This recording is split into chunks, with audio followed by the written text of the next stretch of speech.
This presentation deals with pain management, informed consent, informed refusal, and pain malpractice. First, a case presentation. In 2005, John Doe was put on opioids by a pain management clinic for ankylosing spondylitis with facet joint arthropathy. He does not recall being informed about the side effects of the opioids, and he was not informed about alternative non-opioid treatments. In 2006, he got into a near-fatal car accident that put him in the hospital for 7 days. He lost his job and was forced into bankruptcy. John believes that the combination of hydrocodone and OxyContin impaired his ability to see the SUV that hit him. After getting out of the hospital, he requested to be taken off the narcotics. He was told that he would have to be on something the rest of his life and put him on methadone. He was already on psychiatric drugs and was a zombie for nearly 4 years. When he asked again to be taken off narcotics, the pain management physician told him that he had to come off the Klonopin before he could attempt coming off methadone. He nearly had seizures coming off the Klonopin titration, which triggered severe paralyzing panic attacks. Pain management started titration off the methadone, and he became psychotic and nearly succeeded in a suicide attempt on June 2010. He was put in the psych ward and found out that the only way anyone can successfully be detoxed is with medication under medical supervision.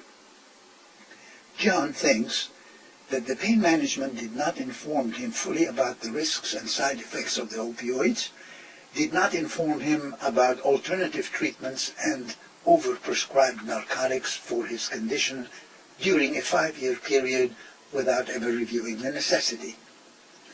In September 2010, John went to another pain clinic for treatment and was weaned off narcotics.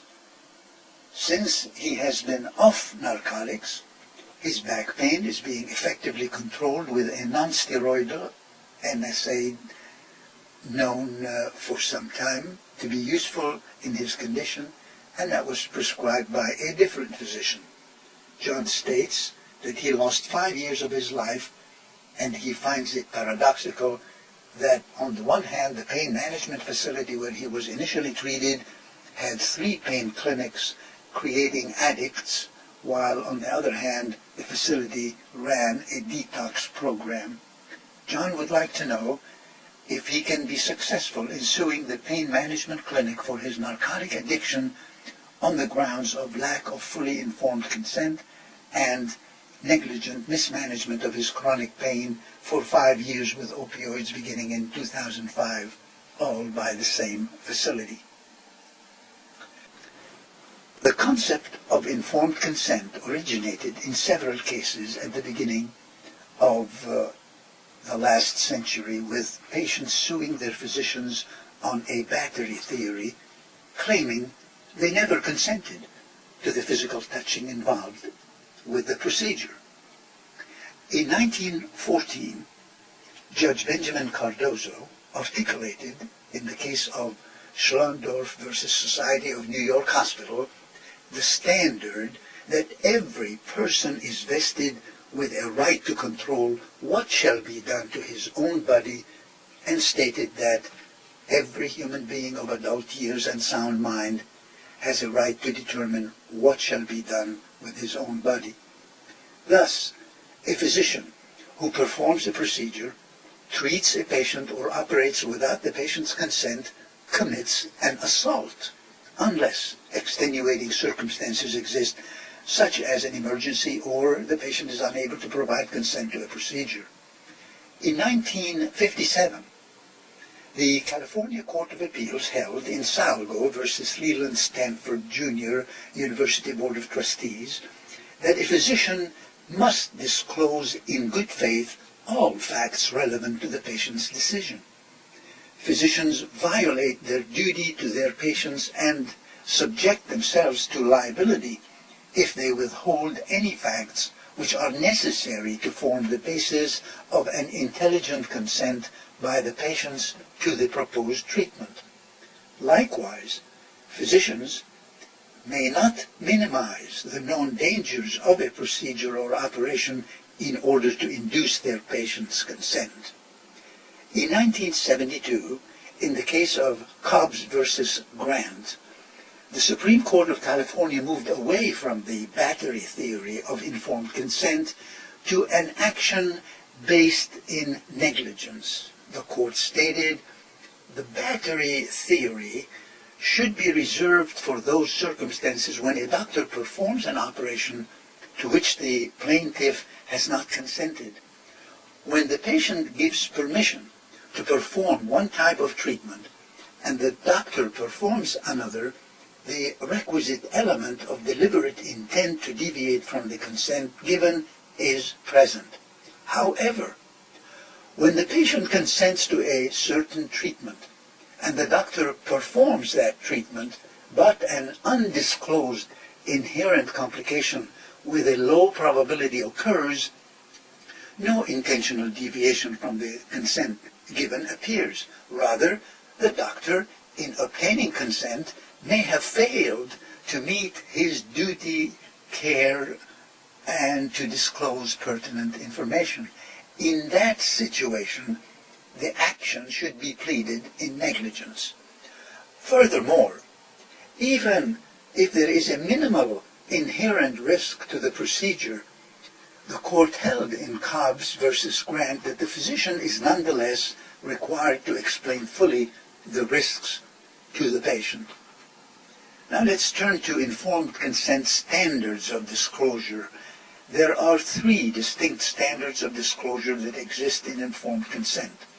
The first is the reasonable physician or professional standard. What would a typical physician say about this intervention? This standard allows the physician to determine what information is appropriate to disclose. However, it is probably not enough, since most research in this area shows that the typical physician tells the patient very little. The standard is also generally considered inconsistent with the goals of informed consent, as the focus is on the physician rather than on what the patient needs to know. The reasonable physician or professional standard used by the majority of jurisdictions is based on what a reasonable physician would disclose under similar circumstances. The burden of proof of lack of informed consent is that the physician breached the standard in a particular jurisdiction. The professional standard is subdivided into two parts: the locality standard, what a practitioner in a similar community would disclose, and secondly, the national standard, what would a reasonable practitioner in the country disclose. The second standard for informed consent disclosure is the reasonable patient standard. What would the average patient need to know in order to be an informed participant in the decision? This standard focuses on considering what a patient would need to know in order to understand the decision at hand. This is a type of materiality standard which focuses on what information about the medical procedure a patient would deem necessary to provide or refuse consent, rather than what a physician believes should be disclosed. The 1972 landmark case of Canterbury versus Spence abandoned the professional standard for informed consent and adopted the materiality standard. The Canterbury court held that it was the prerogative of the patient, not the physician, to determine for himself the direction in which his interests seemed to lie. The Canterbury court also recognized several exemptions to the requirement of disclosure. These exceptions include One, risks that the patient already knew of, hazards inherent to any surgical or medical procedure, for example, infection. Secondly, emergencies, where the doctor has no time to obtain the patient's consent, and waiting for consent would further endanger the patient. And thirdly, therapeutic privilege or therapeutic exception. Therapeutic privilege refers to an uncommon situation whereby a doctor may be excused from revealing information to a patient when there is sufficient evidence that the patient is not psychiatrically or emotionally stable to handle that particular information. The disclosure of information itself should pose serious and immediate harm to the patient, such as prompting suicidal behavior. In essence, the therapeutic privilege represents legal protection of the choice of the therapeutic decision by the medical professional. This allows a physician to withhold disclosure if a patient would become so ill or emotionally distraught as to complicate or hinder the treatment, or perhaps even pose psychological damage to the patient. The third standard for informed consent disclosure is the subjective standard. What would this patient need to know and understand in order to make an informed decision? This standard, which is followed by Oklahoma, is the most challenging to incorporate into practice, since it requires tailoring information to each patient. It is another type of materiality standard which is utilized by a majority of the courts. It requires physicians to disclose all possible risks which could influence that particular patient's decision to consent to or refuse a specific procedure. Let's look a little more closely about informed consent in Oklahoma. In 1973, the Supreme Court of Oklahoma first encountered the doctrine of informed consent in the case of Martin versus Stratton. Although the Martin Court never expressly adopted the doctrine of informed consent, the court explained what the standard should be in Oklahoma. Judge Berry opined in that decision and stated, "We conclude that if the theory of liability referred to as informed consent is ever adopted by this court, the plaintiff will have the burden to either introduce evidence from which the jury could reasonably infer that the defendant failed to disclose to the plaintiff what a reasonably prudent physician in the medical community in the exercise of reasonable care would have disclosed to the patient, or evidence from which the jury could reasonably infer that material risks were inherent in the proposed medical procedure in terms of seriousness, probability of occurrence, and feasibility of alternatives, and the defendant doctor failed to disclose these risks to the plaintiff." The seminal case adopting the subjective or individual patient method is Scott versus Bradford, which was decided by the Supreme Court of Oklahoma in 1979. In the case of Scott versus Bradford, the plaintiff brought a surgical malpractice action after she experienced incontinence problems caused by a vesicovaginal fistula, a complication that resulted from hysterectomy. She never claimed that the physician defendant was negligent in performing the surgery, but rather she argued that if the physician defendant had advised her of the risks of developing a vesicovaginal fistula, she would have refused the operation. Essentially, she argued that her consent was not informed, and therefore the physician defendant was liable for the injuries even though he was not negligent. The trial court rendered a verdict in favor of the physician defendant. On appeal, the Supreme Court of Oklahoma formally recognized the doctrine of informed consent and established the following foundational elements that a patient plaintiff must allege and prove in order to maintain an action against the physician defendant for failure to obtain an informed consent before a medical procedure or treatment. These include, number one, defendant physician failed to inform the patient adequately of a material risk before securing the patient's consent to the proposed treatment. Secondly, if the patient had been informed of the risks, he or she would not have consented to the treatment. And thirdly, the adverse consequences that were not made known did in fact occur, and the patient was injured as a result of submitting to the treatment. Thus, the individual patient method set out in Scott versus Bradford provides that the scope of a physician's communication must be measured by his patient's need to know enough to enable him or her to make an intelligent choice. In other words, full disclosure of all material risks incident to treatment must be made. The Scott versus Bradford court further adopted a subjective standard for determining whether a particular risk was material.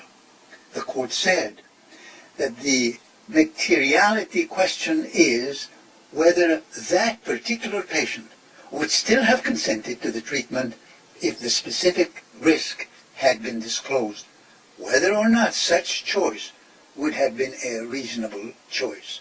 For example, if the patient would not have consented to pain management with opioids if the high percentage risk of addiction and the high numbers of overdose deaths had been disclosed, such percentage risk of addiction and overdose deaths would be deemed to be material and must be disclosed.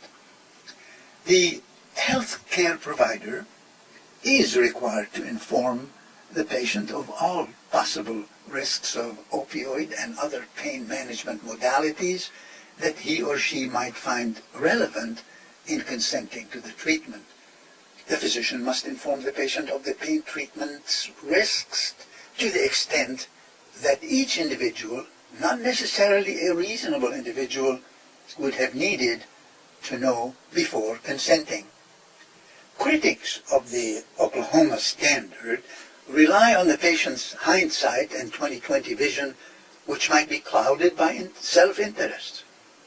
Responding to this concern, Justice Doolin of the Supreme Court of Oklahoma stated that although it may be said this approach places a physician at the mercy of the patient's hindsight, a careful practitioner can always protect himself by ensuring that he has adequately informed each patient he treats. If he does not breach this duty, a causation problem will not arise. So, the scope of a physician's communications must be measured by his patient's need to know enough to enable him or her to make an intelligent choice. In other words, full disclosure of all material risks incident to treatment must be made. There is no bright line separating the material from the immaterial.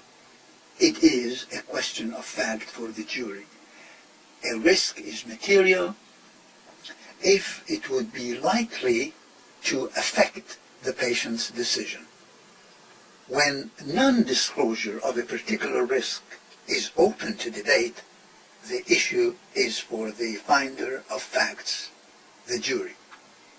The Scott standard has been followed in at least 4 published Oklahoma opinions. Let's turn to informed refusal. Informed refusal is a medical legal concept whereby a person can be said to have given refusal to an intervention or treatment based upon an understanding of the facts and of the implications of not following a recommended diagnostic or therapeutic action. Informed refusal is linked to the informed consent process, as the patient has a right to consent, but also may choose to refuse. What is the physician's legal obligation in informed refusal? The requirement to point out potential health risks to those refusing a recommended treatment or test was made clear in a California court case a number of years ago. The lawsuit was brought by a family of a woman who repeatedly refused her doctor's advice to have pap smears. Eventually, she died of cervical cancer. Her family sued the physician, saying she did not understand that cervical cancer could be undiagnosed in the absence of pap tests. The patient's non-compliance was well documented by the physician, and the case was dismissed.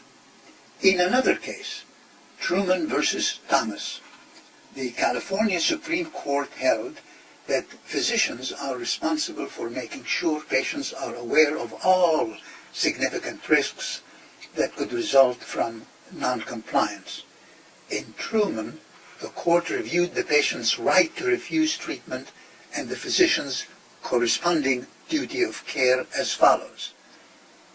The court stated, if a patient indicates that he or she is going to decline a risk-free test or treatment, then the doctor has the additional duty of advising the patient of all material risks of which a reasonable person would want to be informed before deciding not to undergo the procedure. On the other hand, if the recommended test or treatment is itself risky, then the physician should always explain the potential consequences of declining to follow the recommended course of action.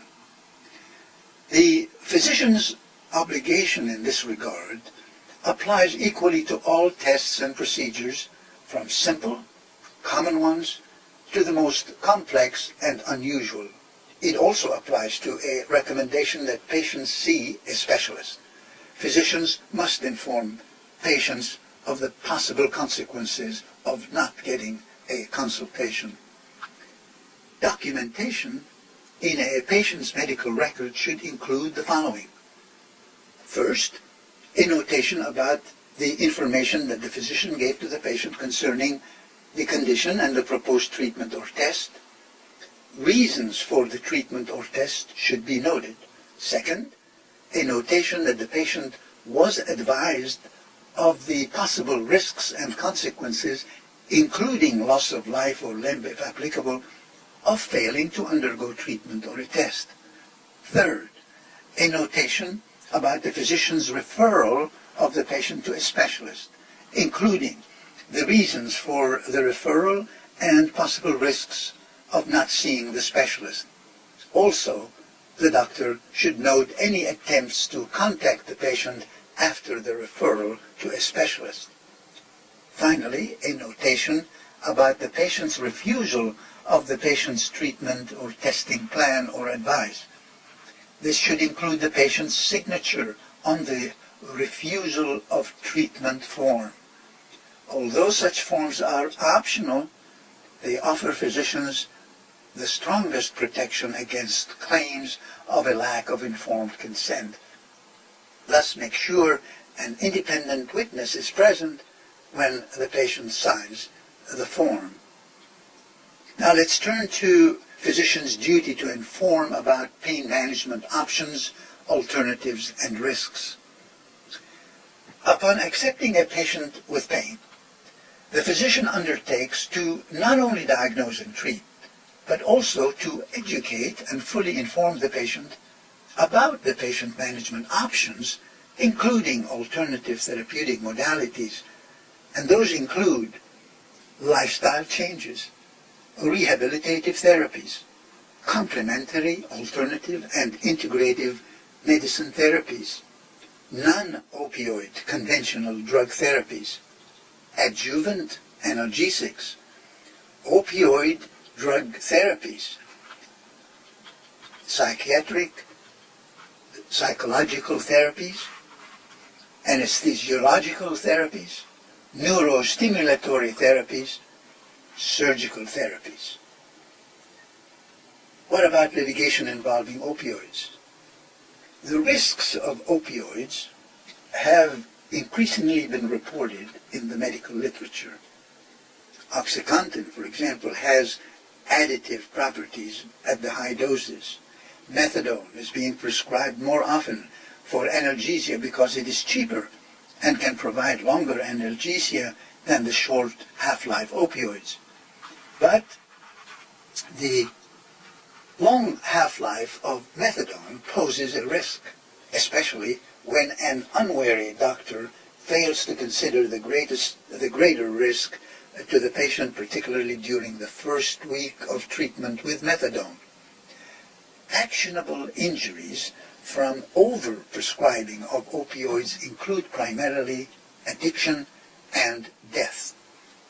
Addiction became recognized as a serious problem during the heyday of OxyContin prescriptions. It is a recognized injury to the brain. Death usually results from respiratory depression. Most deaths occur while the patient is sleeping.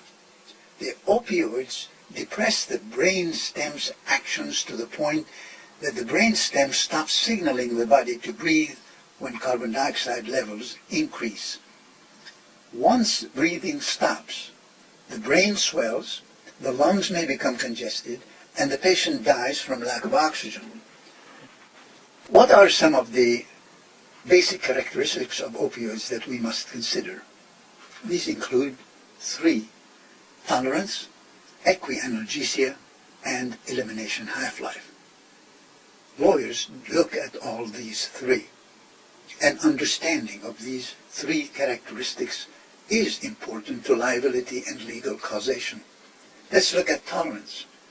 Patients should understand that treatment with opioids may cause them to become tolerant to the effects of the drugs.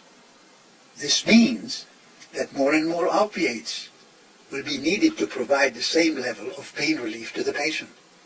Tolerance is the primary reason that greater and greater amounts of opioids have been prescribed for many patients. Patients should be informed that when they become tolerant to an opioid, they usually experience less side effects. Opioids may be stopped when the patients become tolerant to increasing larger doses, and this is known as a drug holiday. They may be switched to different opioids, and this is known as opioid rotation.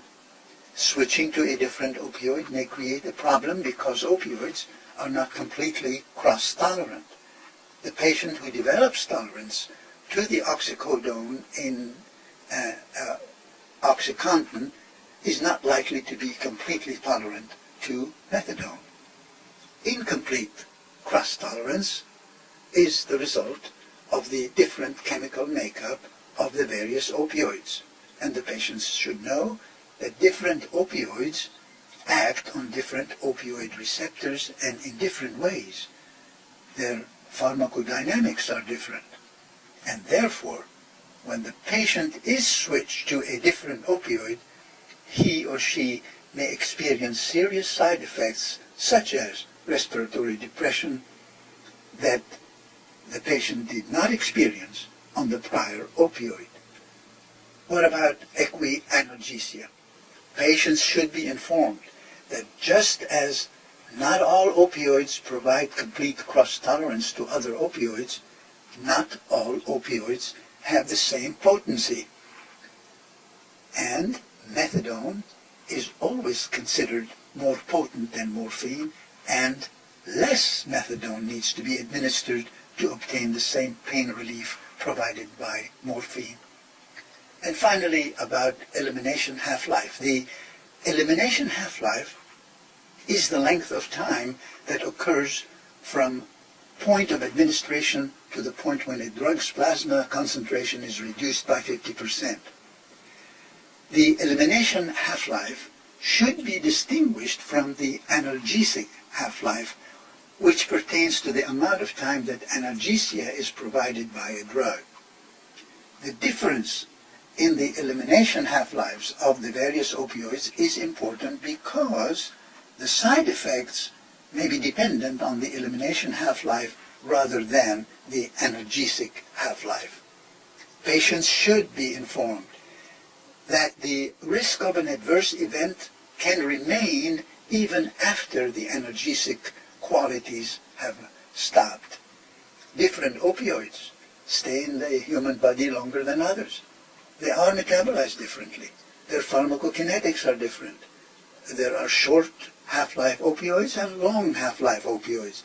The difference is crucial for methadone, which has a very long half-life. And the patient should be informed that when he or she is switched from a short half-life opioid, such as oxycodone, to a long half-life opioid, such as methadone, great care in the initial dosing must be exercised because of the likelihood of a serious adverse event, such as death from respiratory depression. This risk is well recognized and may account for the increased number of reported deaths from use of methadone as an analgesic. Turning to opioid liability, liability for the over-prescribing of opioids usually presents as a professional malpractice action. A number of product liability cases were filed in the past against the manufacturer of OxyContin, that's Purdue Pharma, but the litigation has not been successful. One of the primary obstacles to proving product liability is that the risks of opiate therapy are well known. The learned intermediary defense, i.e., what the doctor knows, is formidable. That is the job of the doctor, the learned intermediary. So to determine whether a doctor has overprescribed opioids, attorneys obtain and review the client's medical records from the prescriber and the pharmacy records. If the prescriber has a reputation as a liberal prescriber of pain medications, the attorney may enjoy the benefit of a DEA investigation. Opioid prescriptions are subject to federal regulations. Usually the prescriptions cannot be called into a pharmacy. The doctor must see the patient. Overprescribing can lead to addiction. One of the primary defenses in an addiction case is the behavior of the patient. If the patient is drug-seeking and is getting multiple prescriptions from different doctors and filling the prescriptions at different pharmacies, then it is unlikely that any of the prescribers can be shown to be at fault. Failure to determine the initial equianalgesic dose with the consideration for the half-life of the new opioid may create liability in a death case. For instance, consider a patient who has been prescribed 80 milligrams of oxycodone daily, that's 20 milligrams 4 times daily for a year. He has become tolerant to the oxycodone, which has a short half-life of 4 to 6 hours. That is why the oxycodone has been prescribed 4 times daily. If the doctor switches the patient to 80 milligrams of methadone, 20 milligrams 4 times a day, he has overdosed the patient and placed him at risk of death from respiratory depression. The risk of death is the result of 2 differences between methadone and oxycodone. First, the methadone is more potent than oxycodone. The 2 are not equianalgesic. Most texts and guidelines show that methadone is at least 50% more potent than oxycodone. Second, methadone has a much longer half-life than oxycodone, and oxycodone's half-life of 4 to 6 hours only, while methadone's half-life is variable among individuals, but an expected average half-life is 24 hours. Therefore, with each dose of methadone, the blood level of methadone continues to increase in a stair-step fashion until it reaches a steady state. which usually takes between 5 to 7 days because of its long half-life. Since oxycodone does not provide complete cross-tolerance to the methadone, the patient is seriously at risk during the first week of treatment. According to the guidelines, the dose of methadone should have been about half to one-third of the dose of oxycodone because of the greater potency of methadone and to allow for a safe level of methadone accumulation during the first week. This safety factor is necessary because the patient's body is methadone naive, although not opioid naive, because the patient has not taken methadone before and so has not developed a tolerance to methadone. Now let's look at damages. First, in addiction. The patient or patients should be informed that an addicted brain is a changed brain. The cells of an addict's brain are fundamentally changed. Drugs can change the brain to produce unconscious and uncontrollable compulsive behavior, which is the essence of addiction.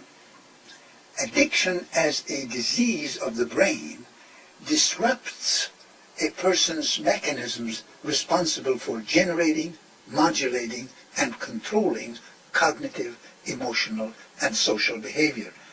Addiction changes the neurobiology of the brain and causes compulsive behavior. Changes in the human brain have been shown with neuroimaging studies such as functional MRIs and PET scans. The molecular target of most addictive substances has been identified. Different areas of the brain are responsible for different activities and behavior. Behavior is the result of electrical and chemical activity in the brain. Dopamine is responsible for some of this activity. For instance, Parkinson's disease is the result of chronically depressed dopamine levels. Addiction behavior is also the result of dopamine levels. Addiction is the result of permanently changed dopamine levels. The mesolimbic dopamine system, also referred to as the reward system of the brain, is composed of several different areas of the brain that work together. The system triggers biochemical systems that reward people with feelings of pleasure when they engage in activities that promote basic life functions, such as eating and sex. Components of this system include the prefrontal cortex, the ventral tegmental area, the nucleus accumbens, and the locus ceruleus. Not all people who take opioids become addicted. However, a large subset of the population is vulnerable to addiction. Opioids are particularly good at causing addiction, and treatment for opioid addiction may require that the patient be placed on a permanent methadone regimen. Now let's turn to death. An autopsy with toxicology is necessary to prove death from an opioid overdose. The physical autopsy is expected to have non-specific findings, such as would be found from any hypoxic event. The brain may be heavy from swelling. The lungs may be congested. Methadone of some level must be found in the blood. Femoral blood should be taken to avoid any issue of post-mortem redistribution. If tissue is sampled for toxicological testing, the liver is usually the best organ to test. If high levels are found in the liver, then the blood levels may not be crucial. The death investigation must first establish if the patient intentionally overdosed. This should be apparent from the blood levels. Although testing is unable to determine exactly how much drug a patient may have taken and when he took it, testing can show that the blood levels are not extraordinarily high. If the levels are extraordinarily high of the opioids, then the patient may have intentionally overdosed. Blood levels are a clue to what has happened and may not tell the whole story. For instance, the therapeutic levels of methadone overlap with the recognized lethal levels. Due to the individual variation in the metabolism of methadone as well as the difference in developed tolerance, a lethal level to one person may be a therapeutic level for another. In a methadone death case, the amount of time that the patient has been on the methadone may be the most important fact. Most methadone deaths occur within the first week of treatment initiation. The pill bottle should be collected in an effort to determine how many tablets the patient has taken. Often, law enforcement will investigate the scene and collect the pill bottles, count the pills, and make a report. Of course, the pharmacy and medical records must be examined. Any testimony from witnesses who saw the patient fill and take his prescription will be helpful, and any testimony on the patient's behavior before his death, such as nausea and or grogginess, will be helpful to show that the patient was over-medicated. Other medications that may have contributed to the deaths must be investigated. For instance, benzodiazepine, such as Xanax, are contraindicated for use with most opioids because they use the same metabolic pathway and enhance the sedating effects of opioids. Anti-anxiety medications and antidepressants are often prescribed for chronic pain patients.